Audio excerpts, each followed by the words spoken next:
The European Union has proposed a new round of sanctions against Russia to pressure the Kremlin into accepting a 30-day unconditional ceasefire in Ukraine.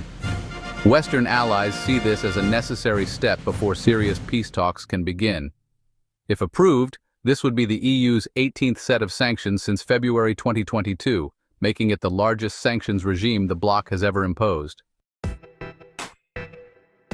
Announced by European Commission President Ursula von der Leyen and High Representative Kaja Kallas, the proposal adds 22 Russian banks to the blacklist.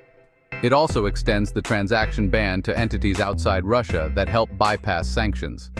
The Russian Direct Investment Fund, a sovereign wealth fund worth about $10 billion, is also targeted. Von der Leyen said, "Russia continues to bring death and destruction to Ukraine. Its goal is not peace but to impose power by force." The EU is also cracking down on the so-called shadow fleet by blacklisting 77 vessels. So far, nearly 350 old and poorly maintained tankers have been denied access to EU ports and services. The plan includes a ban on using the Nord Stream pipelines between Russia and Germany. These pipelines are currently inactive, and Germany has ruled out restarting gas transit after the war.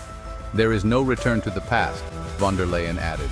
A key part of the package is lowering the price cap on Russia's seaborne oil, which was set by the G7 in December 2022 at $60 per barrel. Despite market changes and evidence of circumvention, the cap has not changed until now. The Nordics and Baltics have pushed for a revision. Von der Leyen proposed a new cap of $45 per barrel. The plan also bans importing refined products made from Russian crude but sold under other labels, mainly from India and Turkey. The EU could lower the cap on its own to reduce Moscow's profits. But without the United States, this might weaken the impact, which aims to be global. So far, US President Donald Trump has rejected new sanctions against Russia. His stance has caused divisions, with the EU, UK, and Canada imposing new restrictions while the US holds back. These tensions will be clear at the upcoming G7 summit in Canada, where the price cap revision will be discussed. When asked if the EU would act alone, von der Leyen said she expects the G7 to act together. "We started as G7, it was successful, and I want to continue as G7, she said. Meanwhile, EU officials want to keep pressure on Russia, regardless of the US position.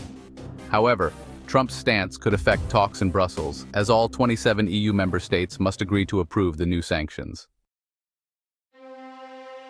Hungary and Slovakia have recently criticized the sanctions, saying they harm the EU's economy more than Russia's. Earlier this year, Hungary threatened to veto the renewal of sectoral sanctions. This forced officials to explore legal workarounds, especially to protect €210 billion in frozen Russian assets. Last week, Slovakia's parliament narrowly passed a resolution urging the government to oppose further trade restrictions on Russia. Slovak Prime Minister Robert Fico said, "If a sanction harms us, I will never vote for it. I want to be constructive in the EU, but not at Slovakia's expense." Despite their opposition, neither Hungary nor Slovakia has blocked the new sanctions package so far.